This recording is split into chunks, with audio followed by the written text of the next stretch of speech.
Last week போகவே இல்ல அப்படின்னு சொல்லிட்டு இருந்தேன். இந்த வீக் எப்படி போச்சுன்னே தெரியல. கடகடன்னு ஓடிருச்சு.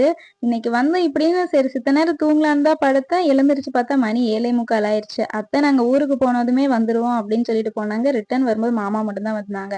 அத்தை அங்கேயே ஸ்டே பண்ணிட்டாங்க. மாமாவும் அங்கேயே சாப்பிட்டு வந்துட்டாங்க. இதுல என்ன ஒரு பிளான் இருந்ததுன்னா, ரிட்டர்ன் வந்ததுக்கு அப்புறமா டிஃபன் பண்ணிக்கலாம் அப்படின்னு தான் பிளான் சொல்லிட்டு போனாங்க. அது கொஞ்சம் லைட்டா சேஞ்ச் ஆயிருச்சு.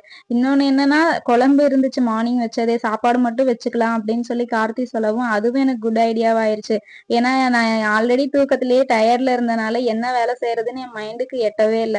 சரி ஓகே ஏதாவது ஒண்ணு செய்வோம் அப்படின்னு சொல்லிட்டு தான் வந்தேன். சாப்பாடே வச்சுட்டா நான் மார்னிங்கே எடுத்துட்டு போய்ப்பேன்லன்னு சொல்லவும், அந்த வேலையே எனக்கு ஈஸியா முடிஞ்சிருச்சு.